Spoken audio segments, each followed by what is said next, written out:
So, Kevin, you have a different venue again. What's going on? Well, hopefully this is a permanent venue now. So I am in the pool house at my family's house right now.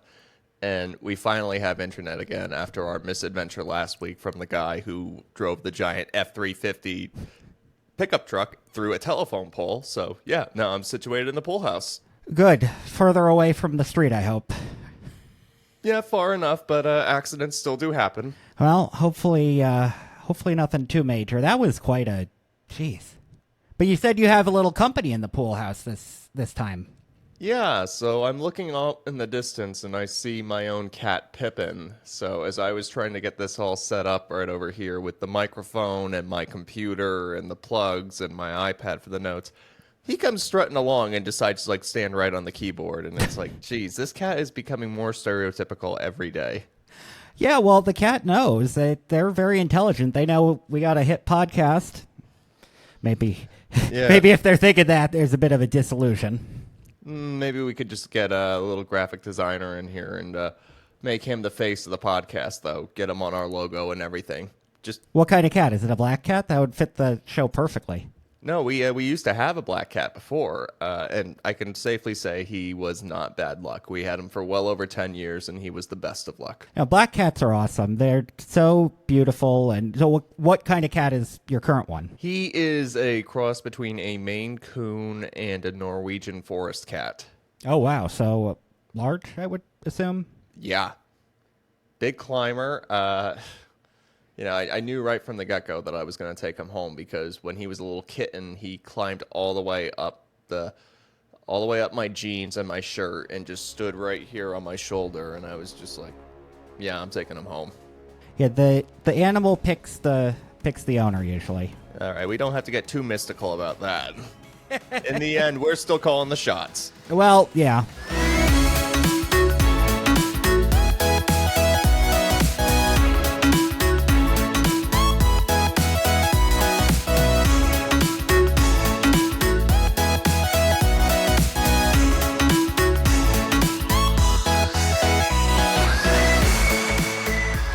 All right, so we have talked probably enough about cats. It's probably time we start talking about movies. And,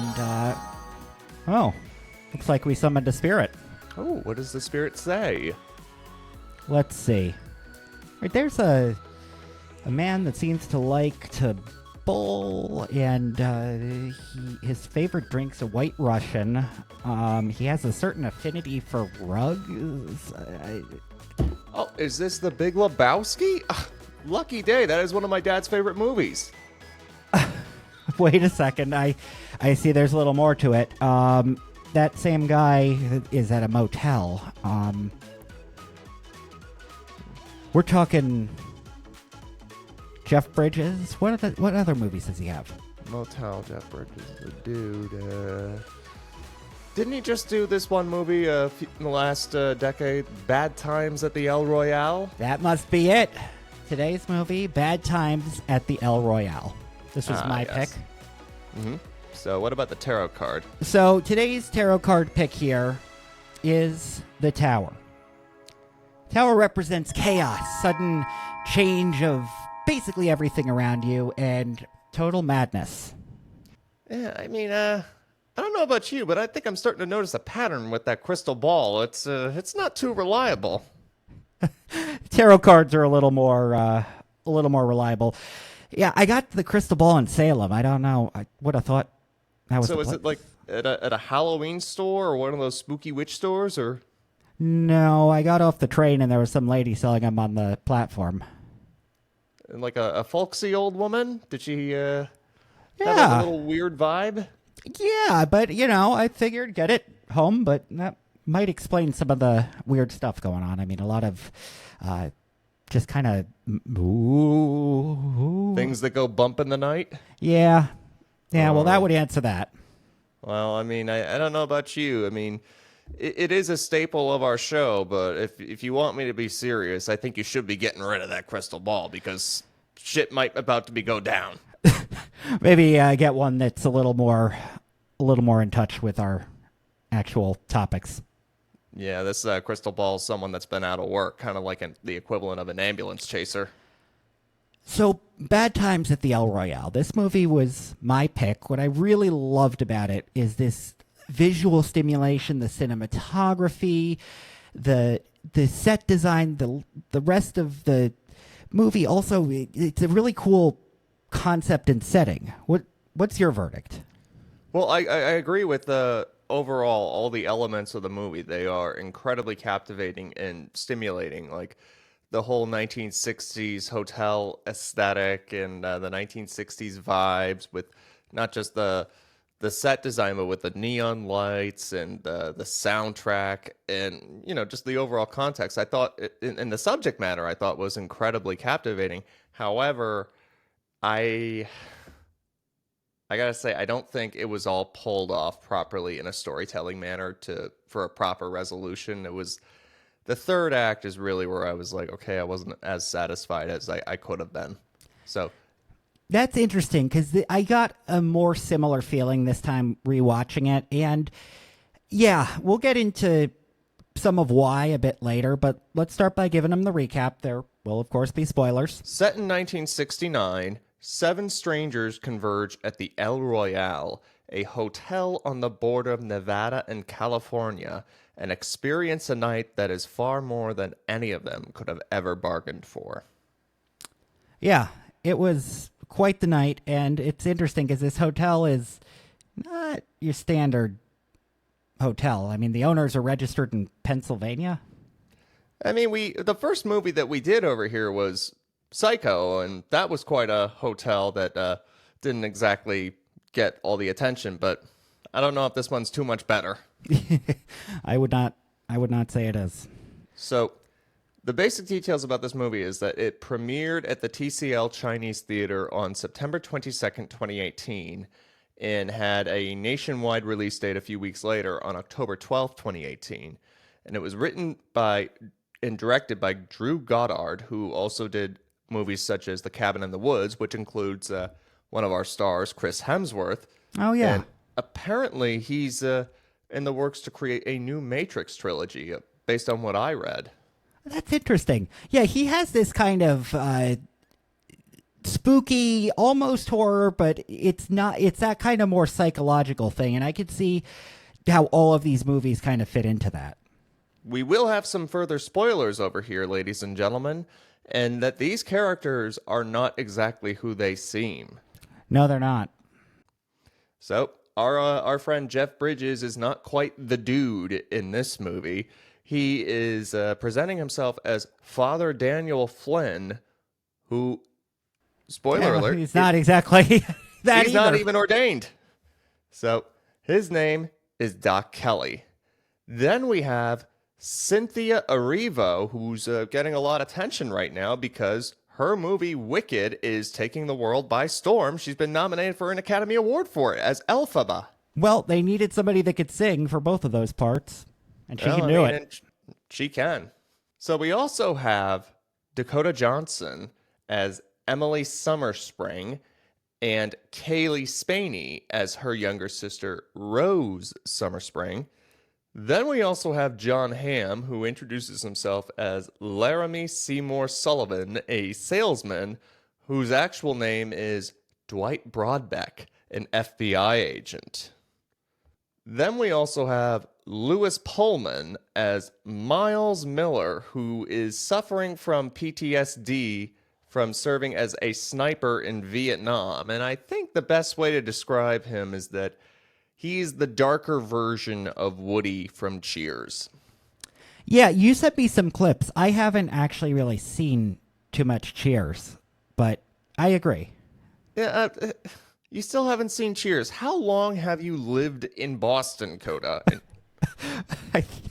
Like 11 years. Oh, jeez, man. I don't have an excuse. I'll get around to it at some point. Then we have one of my favorites, Who's that? Nick Offerman. He played Felix O'Kelly, the brother of Jeff Bridges' character.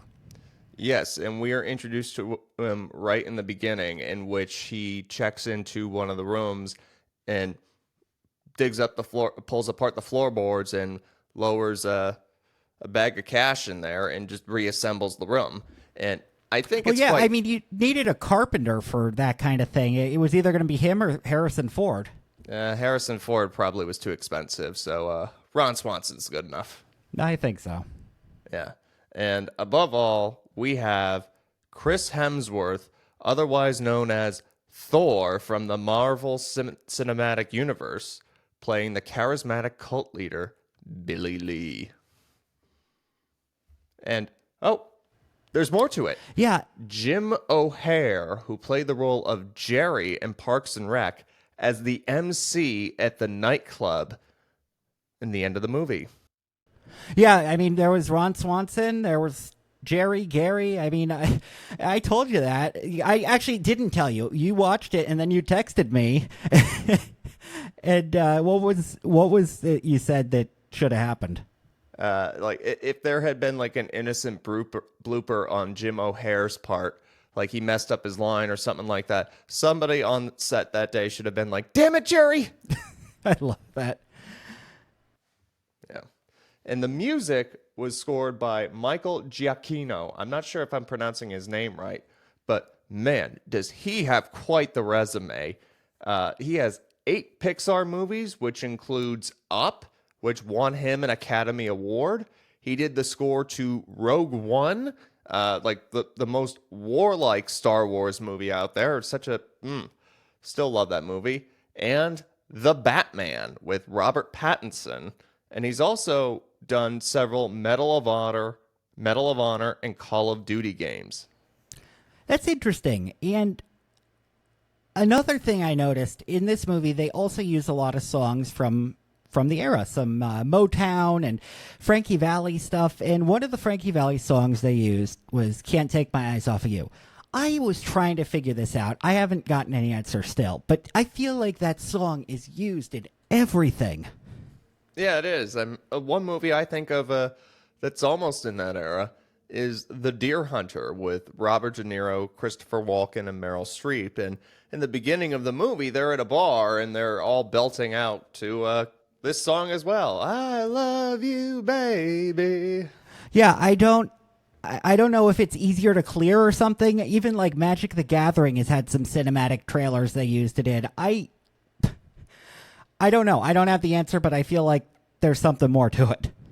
It might just be the fact that it's a great song that works in nearly any setting. That's a real possibility. Yeah. And Coda, I want you to take this next subject over here because the cinematography was done by Seamus McGarvey. What an Irish name. Did you know also he was originally hired for Spider-Man No Way Home, but he contracted COVID, so he had to back out. Oh man, what a way to lose a gig. Yeah, I want to talk about his cinematography in this movie because that's one of the things I really like about it. This opening shot with Nick Offerman, he is going through, first he comes in out of the rain, he's hanging up his coat, getting things set up.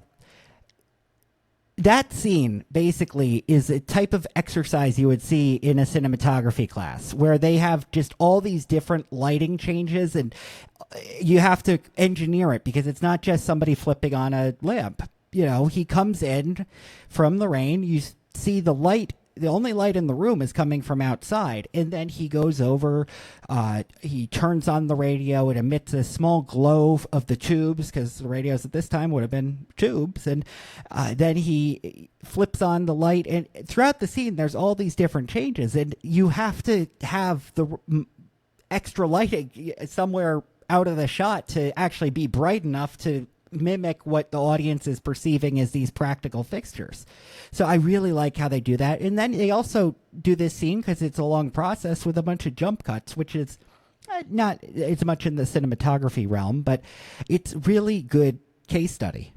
Yeah, I mean, especially when you're doing a time lapse. And yeah, it's quite a way to start off a movie, just focusing on the interior of a motel room and to watch a guy tear up one of the rugs, tear up the floorboards, hide a stash of money underneath it, and then just cover everything up afterwards. I mean, quite what they would call in media rex, starting right in the middle of everything. It's a way to really get you hooked. Yeah, and I think it was a great showcase of all of those different things and a way to tell the story. The other thing about him, I got to say, he has a very good taste in film stock because he shot the movie on Vision 3 500T, which is my favorite film stock to shoot motion pictures on. Which, as opposed to Vision 2 499S, to just be one less than everything else. Oh, Kevin, Vision 2 is ages ago. Come on.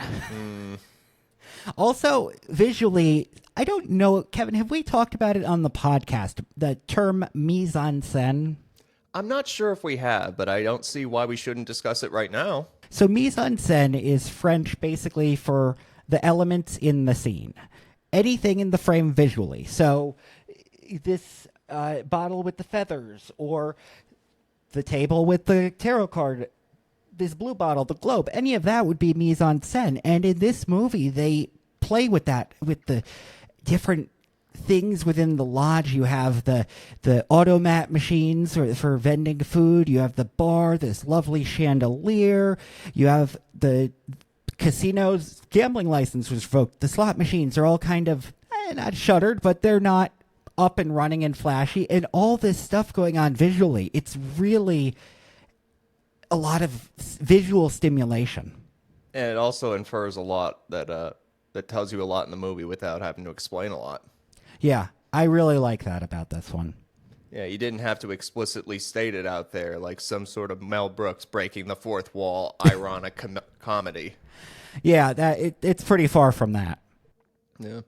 So when this movie was released, it didn't fare very well at the box office. So it had a $32 million budget, but it finished taking in only $31.9 million at the U.S. box office. Yeah, that is, we talk a lot about return on investment. That is not return on investment. You know, you got to think back on some of the scenes in this movie. It's like, all right, from a budget perspective, was this necessary? So we've talked about a few scenes where they really had to pitch to the investors, yeah, we need to film this scene because we think it's essential to the plot. Like, think 9 to 5 when everyone's explaining their fantasies about what they would do to their horrible boss. Yeah, and in this movie, it's a whole war reenactment, which is not a inexpensive thing to shoot. Yes, it's when Miles is having his Vietnam War flashbacks. It's like, it might as well have just been the opening scene to Saving Private Ryan. That probably is what pushed them over the limit. Yeah, expensive shots. So the internet ratings are pretty good. So the Internet Movie Database, IMDb, the users have given it an overall rating of 7.1 out of 10. And this is out of 171,000 ratings. On Rotten Tomatoes, it has a certified fresh rating at 75%. One of the reviews is smart, stylish, and packed with solid performances. Bad Times at the El Royale delivers pure popcorn fun with the salty tang of social subtext. And the popcorn meter, which is the audience ranking, is about a 75% movie, 75% rating. And so I think it's fair to say this is a decent movie. A lot of people appreciated it. Yeah, I think that there's a lot to talk about critique-wise, but you could still enjoy the movie. It's got a lot. Yeah, I mean, like I said, I wasn't happy with the way it was all pulled, like how it resolved itself, but there are still a lot of great raw materials in here to appreciate. I mean, especially the themes over here. Should we get into the themes, Coda? Absolutely.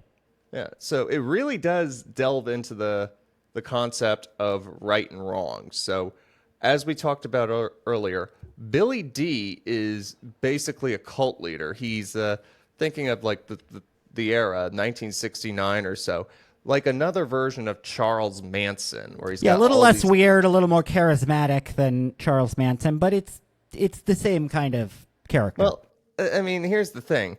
Billy Lee probably wasn't being fed an over-the-top amount of LSD in an experiment from the government. So that's probably why. Yeah, that might have something to do with it. Still dangerous, though. Yeah. So as we know, Billy Lee is going out there and talking about how they're telling you, like, society as a whole is trying to tell you right from wrong to get you fighting while they exploit you. But, you know, he's really just doing that as a way to assert himself in the end. Yeah, and the actor Chris Hemsworth. He does have a bit of a god complex, but let's face it, out of all people who could have a god complex, well, why not have an actor who played a god? Thor. Exactly. I would hate to see what was it? Thomas Hiddlestitch or whatever? I believe so. Hiddleston? Yeah. Yeah, no, his brother Loki. I would hate to imagine what kind of god complex character he would play. Yeah, that might be a little much. And this is a crisis of faith for all the characters. So Darlene doesn't love herself as much. She doesn't give her as much credit, thinking that she has to live by other people's standards as an aspirational singer. I mean, we all saw the scene where she's, being talked down to by the producer during like the recording session. And then we also have Laramie, who is an FBI agent who is following orders on the phone to remove all the bugs, the wires in the hotel, but notices that Emily has kidnapped someone who turns out to be her younger sister, Rose. And he has a crisis of conscience saying, okay, I'm trying to cover up for the FBI, but I think I got to step in and help somebody right here. And it's interesting, they set it up a little earlier in the movie, too, because somebody on a mission, that is what the mission directive is what you're doing. But he's running a little late, and he actually takes time to call his wife and talks to his daughter then on the phone. And it sets that up, that he has a heart. He cares about other people. He's deviating a bit from the plan. And, yeah, Well, I mean, he's teaching his daughter how to pray over the phone. Yeah. I mean, that'll do that to you. If you're not doing that after a moment like that, it's like, what were you just telling this person? Practice what you preach. Yeah. And I think above all, the fact that it's set on the border of California and Nevada, right over there, the border kind of represents right and wrong. Like, one thing that somebody pointed out to me was that when Darlene is introduced in the beginning of the movie, she never steps on the line. In fact, she only crosses the line after Father Flynn offers to carry her bags in for her, and she just, gently steps over it, whereas Billy Lee casually walks along it. Yeah. That's a great imagery thing in this movie is the line is very clear. It's this like 6-inch wide line right down the middle of the hotel. Yeah. And I think we also have to get into the topic of forgiveness. Now, as we talked about Miles, he's an innocent country boy from Indiana, I believe, much like Woody from Cheers as well. But like I said, this is like the darker version of Woody in that he was an exceptional marksman since he was a child and served in Vietnam. And according to him, as a sniper, he killed over 123 people. And he just wants forgiveness for what he's done. On top of the fact that he is working in a hotel, which is really all about perversity and debauchery. And, he's struggling with a heroin addiction as well as his way of coping with it. And all throughout the movie, he thinks that Daniel, Father Flynn, is an actual priest who is able to hear his confession. And he's trying to get absolution from him throughout the movie. Yeah, and one thing that came to mind for me is like the spirituality versus morality. And it really shines in the scene where Dakota Johnson's character has him tied up and they're having a conversation about why she shouldn't then kill him. And he's talking about doing so many bad things. And she says something along the lines of, well, if you're so worried about your soul, then why did you do those things? I'm not sure if she was the one who said it. It might have been Billy Lee, but it is a kind of tough shit approach to someone, in that there is a kernel of truth in what she's saying. It's kind of like when you tell a kid, don't run across the icy driveway, and they run across the icy driveway, slip and fall, and either bruise themselves or scrape themselves and start crying. Yeah. And you're like, well, I told you not to do it. But it's not exactly something you really should be saying in a contrite, sorrowful and vulnerable moment. Yeah, it's not the most useful advice. Yeah, I mean, it's all circumstantial in this moment. And I think what was also very interesting was when Daniel, so some spoiler alerts for over here. Billy Lee and his cult are ultimately killed in the shootout, which Miles is, told, all right, unleash hell, Miles. And he does, and he rescues everyone. But in the process, he's mortally wounded. And as he's dying, he's still trying to get Daniel to give him absolution, even though he's not a priest. And Darlene is telling him, just give him the absolution. Yeah, give help him some closure. Help him. It's like you're not going to actually give him forgiveness, but you are going to give him some closure. So you just listen to like what he's saying over there is that he urges Miles, get it off your chest how sorrowful you are, and you will be forgiven in the name of the Father, the Son, and the Holy Spirit over there. So it's it is a way to say to him, you have confessed and you have been forgiven in the end. So I can't give it to you because of my circumstances, but you can achieve it. Yeah, and it's interesting because one of the themes that is often discussed with this movie is purgatory. And I can see it. Yeah, I mean, I hate to be the guy to say, well, actually, because the impression I'm getting is that people are referring to purgatory as some sort of state in the afterlife while they're trying to figure out where they go next. That's not it. So that's what you would probably call limbo, in an ambiguous place, so to speak. Whereas purgatory, you'd say, well, first I have to say, what does the word purge mean to you? To expel? Well, yes. So it's the idea of removing and purifying everything like that. So that's what purgatory is referred to. And in the sense of the New Testament is referred to as like purifying precious gold, metals, and stones in the process. Really? So Okay. purgatory is only for the redeemed. Purgatory is only for the people who have been forgiven. They just have to have the effects of their sins that were forgiven purged from them. So, how do you like them apples? Damn it, Kevin, we already did Good Will Hunting. But I gotta say, I would have thought, because there's a lot of fire in this scene, hell, that's what came to my mind, and it's helpful for the context sometimes, and it helps with the understanding, so I appreciate it.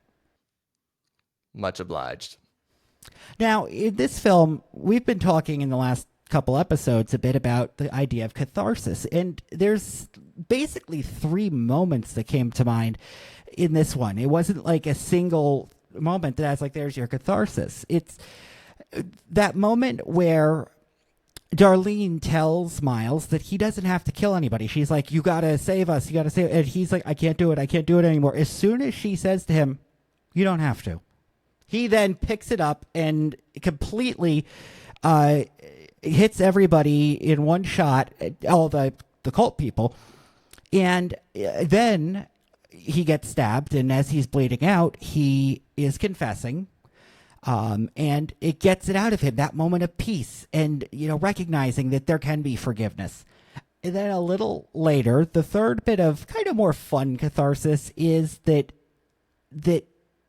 Jeff Bridges' character then goes to Darlene's show, and they are just kind of, okay, we're back in some sort of normalcy. And one of the other things that I really do appreciate about this movie is the historic backdrop. So it's inferred that it's set in 1969, because they're talking about the election, which would have had to have been 1968. And we also see Richard Nixon on the television at one point in the background.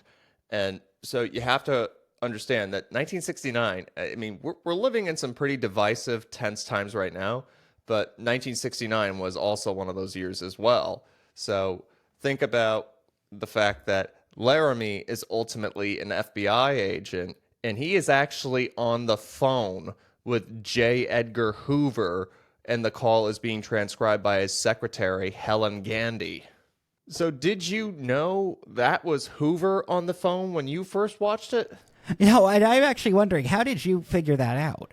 Well, I was watching it on Amazon. I had the subtitles turned on. Like X-ray or? No, not X-ray, just the subtitles. And, sometimes when they put the subtitles on, they'll have the character's name in there. And just it says Hoover. right there as Oh. his lines are speaking. Well, yeah, I think they may have dropped the ball on some of the context. I can agree with you on that. One bit I did like, you mentioned Nixon being on the TV, but the way they drive the scene forward is then the TV switches channels and we see this news story about people that were killed within this cult. And like we said, like the historic illusions, Billy Lee is similar to Charles Manson. As we remember, the Manson family killed Sharon Tate. I believe that was her name. And the infamous legacy that he left behind with his followers. And the El Royale is potentially based on a real resort in Nevada or California. I can't remember which one, but it was called the Cal Neva Lodge and Casino. It was frequented by the Kennedy family. And another thing that we think about is that they have a film reel there, because I'm not sure how much we went into it earlier, but we were talking about how the El Royale is now owned by a bunch of perverts who aren't actually in the area. It's all, everything that is sent from the hotel goes to a PO box in Pennsylvania, and Miles is ordered, you have to film everybody who comes into this hotel, and any sexual act that's performed has to be sent out to them. They find a film reel over there and they look at everyone. So here's the real flashback that a lot of kids wouldn't get. They're pulling out the film reel and they're looking it up behind a light, and they're like, oh, I know who this person is. Yeah, they're actually shooting this on like 16 millimeter film behind two-way mirrors. The mirror within the hotel room to the people in the room looks like a mirror, and then obviously Miles is tasked with setting up the camera in a hallway behind these mirrors. But yeah, it's film that he would then develop and then send off. And if you haven't seen a piece of film, it wouldn't make sense why they're looking at it. Yeah, I mean, I think it's another way to emphasize that you and I are part of the bridge between the current generation and the previous generation, and that if we were to lose the internet, like, you and I probably would be able to function at least a little bit like they did back then, and just saying, okay, we know how to get all the information and communicate with people that couldn't be done with FaceTime or these GPS and everything like that. Yeah, film doesn't crash. I mean, you could, I guess, tear it in the projector or something, but you could put it back together again. It doesn't just corrupt and disappear. Well, and I also think it's very interesting because this film reel, I don't know if you'd call it a MacGuffin like Alfred Hitchcock was referring to I it. could see it. So, and it's also very interesting because this film reel, like, almost everybody has looked at it and they all recognize who's in it, and they say, oh, this is a public figure that we all know, but this guy is dead. And if you've ever read the Wikipedia page, which has gone into discussion about who this figure could be, because as you remarked at some point, everybody says, what good is this if the guy on the film is dead? You can't blackmail him. Exactly. But and there are three possible figures who are in that reel. They have said JFK, RFK, or MLK. And Miles is very, reluctant to talk about it because he said this person is the only person who treated him kindly at that job. Yeah, it really shows that he does have a good heart. And I kind of like when the whole building's in flames at the end, they easily could have taken that reel with them, and they didn't. They threw it into the fire and let it burn. And I kind of liked it because it left this bit of mystery, but you had some criticisms. Yeah, like I said, my criticism was just from a storytelling perspective.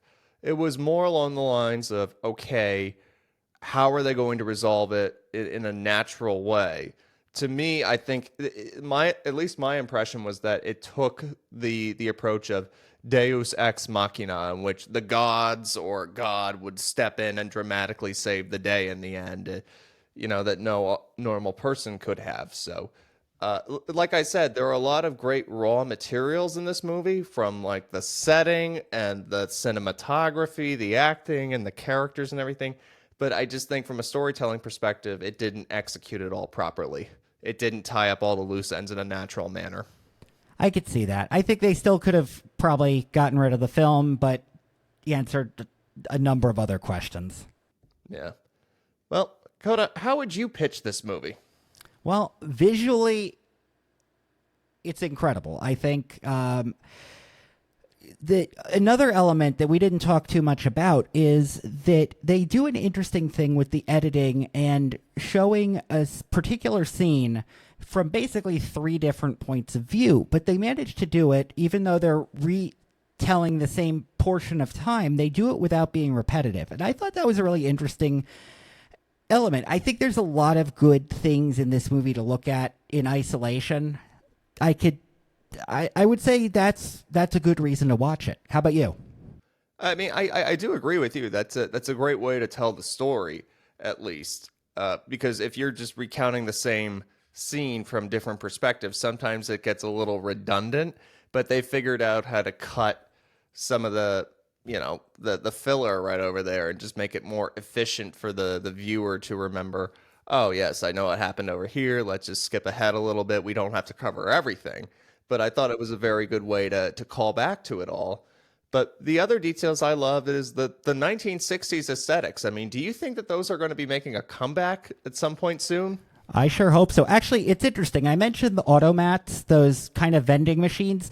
The company, Horn and Hardart, that was one of the famous runners of those types of machines, has started like a coffee subscription service and stuff. So it seems somebody's trying to bring some of this stuff back. I think it's a fun thing. Yeah, I mean, not just that. I hope that music takes a little bit of a nostalgic trip down to the 1960s, because there was a lot of great music that came out back then, not just with soul, but even with psychedelic rock and, going back to even the Beatles or such, and even the fashion back then. I think that maybe if you got a little bit of that Mad Men fashion, not Mad Men, atmosphere sort of deal, but, you got the fashion and the aesthetics, and obviously not drinking 3 martinis at lunch, but I think there's so much about the 1960s that is just so appealing from a visual standpoint. And it's like some of this stuff could really go a long way today. If they brought back all of the artistic goods of the 60s without any of the social crazy bad stuff, I think it would be fun. So, Kevin, this was my movie pick. You get to pick the fun fact. What do you got for us?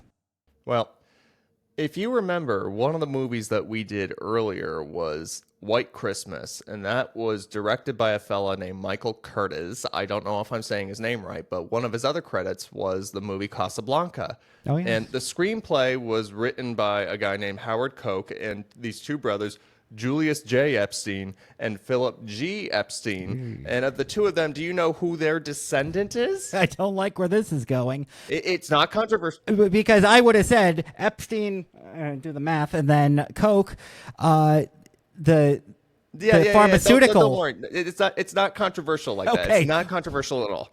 All right. So, Julius and Philip Epstein's descendant is Theo Epstein, who served as the general manager of the Boston Red Sox and the president of the Chicago Cubs. Oh. So, the nephew of the guys who wrote the script to one of the best movies ever made also broke 2 baseball curses. Wow. Well, don't let one person ruin the name of many other people that did some very good stuff. Yep. All right, Kevin, what is your pick for next time? Well, I think this movie is long overdue for you, because you didn't tell me until last weekend or the weekend before that you hadn't seen it. So we're going to cover The Godfather. I'm excited. I know this is going to be quite a ride, and almost a rite of passage. All right, well, I'm looking forward to doing this next episode. So until then, this is Movie House Mystics. I'm Kevin Gainey. And I'm Cody Ewell.